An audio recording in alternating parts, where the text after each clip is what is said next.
নতুন করে আবার যখন সত্যজিৎ রায়ের পথের পাঁচালী দেখতে বসলাম, তখন মনে হলো এটি নিয়ে কিছু ঘাটাঘাটি করা যাক।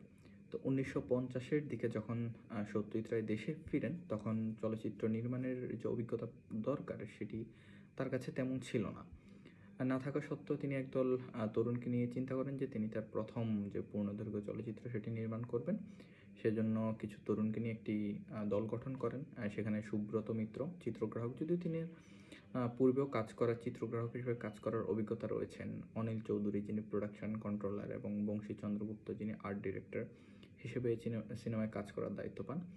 তো এই সিনেমা করবেন, সেজন্য গল্পের যেই মালিকানা সেটি নেওয়ার জন্য তিনি বিভূতিভূষণ বন্দ্যোপাধ্যায়ের স্ত্রীর কাছে যান। যদিও বিভূতিভূষণের স্ত্রী এই সিনেমায় কাজ করার জন্য অনেকেই আগ্রহ দেখিয়েছেন ভালো অর্থের বিনিময়ে, কিন্তু তিনি সত্যজিৎ রায়কে সে অনুমতি দেন, কারণ সত্যজিৎ রায়ের যে পিতা এবং পিতামহ, তাদের কাজের প্রতি বিভূতিভূষণের স্ত্রী একটা ভালোবাসা, বা বলা যায় তিনি ভক্তই ছিলেন। তো সেই পর্যন্ত এই যে গল্পের সত্য বা মালিকানা সেটি সত্যজিৎ রায়কে অনুমতি দেওয়া হয়। আর এই সিনেমার জন্য যে প্রযোজক, সেটি তিনি খোঁজার জন্য প্রায় দীর্ঘ একটা সময় তিনি খোঁজাখুঁজি করেন। এর মধ্যে অনেক আম, সংগ্রাম রয়েছে এই প্রযোজক পাওয়ার বিষয়টা নিয়ে। আর ১৯৫২-র দিকে যখন সত্যজিৎ রায় কোনো প্রযোজক ম্যানেজ করতে পারছেন না, তখন তিনি মনে করলেন যে নিজে নিজে কাজ শুরু করা যায় কিনা। সেই পরিকল্পনা মোতাবেক তিনি নিজে কাজ শুরু করে দেন। আর সে সময় সত্যজিৎ রায় একটা চাকরি করতেন, আর এই চাকরির যে বন্ধের দিন, অর্থাৎ রবিবার তিনি শুধু শ্যুট করতেন, কারণ রবিবার বন্ধের দিন ছিল। এর মধ্যে বাকি যে দিনগুলো তিনি তার কাজে যাওয়া লাগতো। আর ১৯৫২ সালের ২৭ অক্টোবর এই পথের পাঁচালী সিনেমার প্রথম শ্যুট নেওয়া হয়। সেখানে আমরা দেখি যে কাশফুলের মধ্যে যে অপু এবং দুর্গার যেই দৃশ্যটি এবং ট্রেন আসার যে দৃশ্য, সেই চমৎকার দৃশ্যটি আমরা দেখতে পাই। আর এই এই চিত্রটুকু যখন দৃশ্যায়ন বা ধারণ করতে সত্যজিৎ রায় গিয়েছেন এবং সেটা করেছেন, পরবর্তী তিনি জানান যে একদিনের শুটিংয়ে তিনি যতটা শিখেছেন, যতটা দেখেছেন, তা তিনি ১ ডজন বই বা অনেক বই পড়লেও সেটি পাওয়া যাবে না আর কি।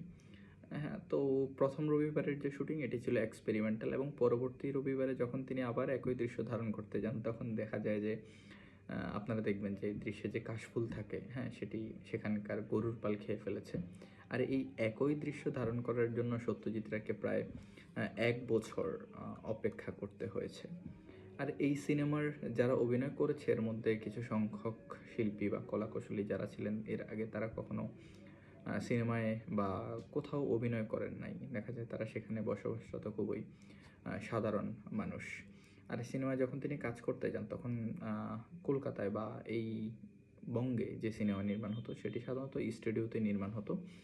সে জায়গা থেকে সবাই সত্যজিৎ রায়কে বলে যে পুরো সিনেমা যাতে তিনি স্টুডিওতেই নির্মাণ করেন, বাইরে নির্মাণের ঝুঁকি যাতে না নেন, কিন্তু তিনি সেটা চাননি এবং বাইরে নির্মাণ করার পরিকল্পনা নেন। এর পেছনে একটা কারণ আছে। সত্যজিৎ রায় যখন এই সিনেমাটি নির্মাণ করছেন, যে বাস্তবধর্মী কিছু তিনি নির্মাণ করবেন, তখন ১৯৫২ সালের দিকে বিমল রায়ের ২ বিঘা বা ২ বিঘার যেই সিনেমাটি, সেটির বাস্তব লোকেশনে শ্যুট হচ্ছিল আর কি, যেটি ছিল একটি সাধারণ কৃষক পরিবারের গল্প।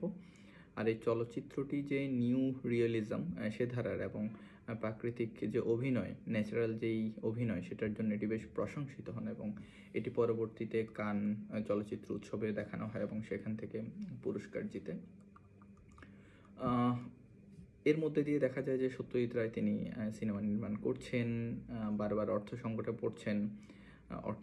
পড়ছেন, কীভাবে কী করবেন। অবশেষে ১৯৫৩ সালের দিকে তিনি আনা দত্ত করে একজন প্রযোজককে ম্যানেজ করেন, যিনি কিছু অর্থ দেন এবং সত্যজিৎ তার সিনেমার কিছুটা শ্যুট চালান। কিন্তু পরবর্তীতে দেখা যায় কিছুদিনের মধ্যে সে অর্থ ফুরিয়ে যায়, এবং পরবর্তীতে আবার যখন অর্থ চাওয়া হয়, তখন আনা দত্ত সেটা দিতে পারে নাই, কারণ তার যেই সিনেমাটি নির্মাণ হয়েছিল এর পূর্বে, সেটি চলচ্চিত্র বক্স অফিসে তেমন বেশি সাড়া ফেলতে পারে নাই বা ব্যর্থ হয়েছে বাণিজ্যিকভাবে।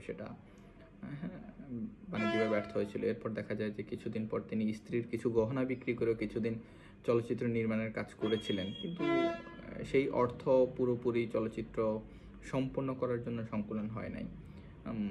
এই সময়টুকুর মধ্যে তিনি যতটুকু শ্যুট করেছেন, প্রায় ৪,০০০ ফুটেজের, তিনি এডিট করে নানা জায়গায় নিয়ে যান, কিন্তু কোনো প্রযোজক তখন তাকে অর্থ দেওয়ার জন্য রাজি হয় নাই। পরবর্তীতে তিনি পশ্চিমবঙ্গের তৎকালীন মুখ্যমন্ত্রীর কাছে যান এবং সরকারি অর্থায়ন ম্যানেজ করেন।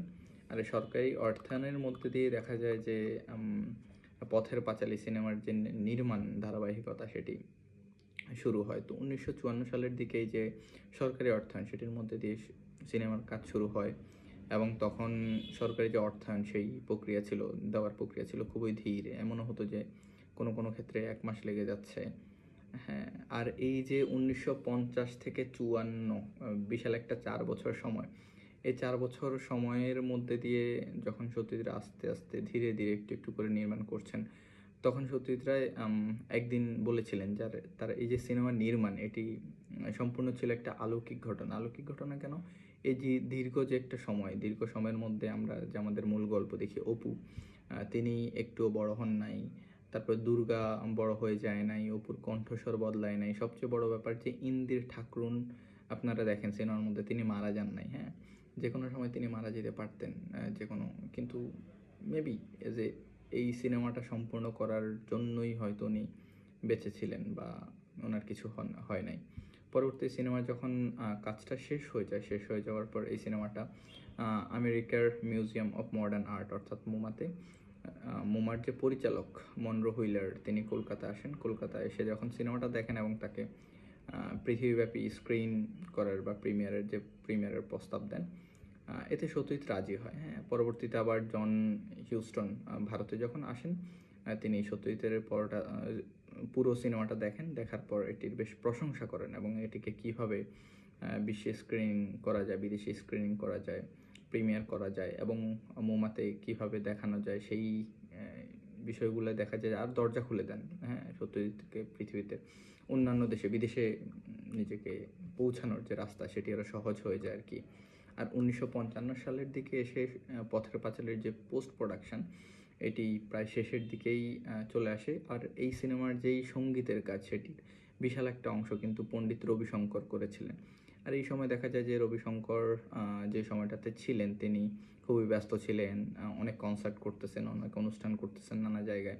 সে কারণে তিনি অনেকটুকুই করেছেন, কিন্তু বেশ খানিক অংশের সঙ্গীত যে পরিচালনা সেটি তিনি করতে পারেন নাই।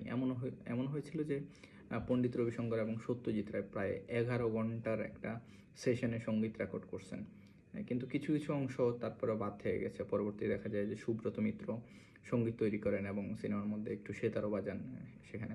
আর মোমোতে পাঠানোর যে সময়সীমা ছিল, সময়সীমার পূর্বের রাত, পাঠানোর যে পূর্বের রাতে দেখা যায় যে পোস্ট প্রোডাকশন শেষ হয় এবং পোস্ট প্রোডাকশন শেষ হয়, কিন্তু সমস্যা হলো যে সিনেমার জন্য সাবটাইটেল যেটা প্রয়োজন, যে বিদেশিরা যাতে বুঝতে পারে যে সিনেমাটিতে কী বলা হচ্ছে, কী দেখানো হচ্ছে, সেই সাবটাইটেল তারা অ্যাড করতে পারে নাই। একটা হলো যে তাদের কাছে সময় নেই, সেকেন্ড বিষয় হলো যে তাদের কাছে অর্থ নাই। ওই রকম করেই মোমার মধ্যে সিনেমাটা পাঠানো হয়েছে এবং যখন সেখানে এটা দেখানো হয়েছিল, দেখানো হওয়ার 1 সপ্তাহ পরে সত্যজিৎ একটা চিঠি পান, সেখানে বিস্তারিত লেখা থাকে যে উইদাউট সাবটাইটেল ছাড়া যে বাংলা ভাষায় হওয়া একটা সিনেমা বিদেশিরা দেখে তাদের যে ভাব, তাদের প্রতিক্রিয়া কেমন ছিল সেটি সেখানে বিস্তারিতভাবে লেখা ছিল আর কি। এ হলো যে পথের পাঁচালীর নির্মাণ বা নির্মাণ প্রক্রিয়া, যেটি বেশ সময় সাপেক্ষ এবং অলৌকিক ছিল, সত্যি অলৌকিক ছিল।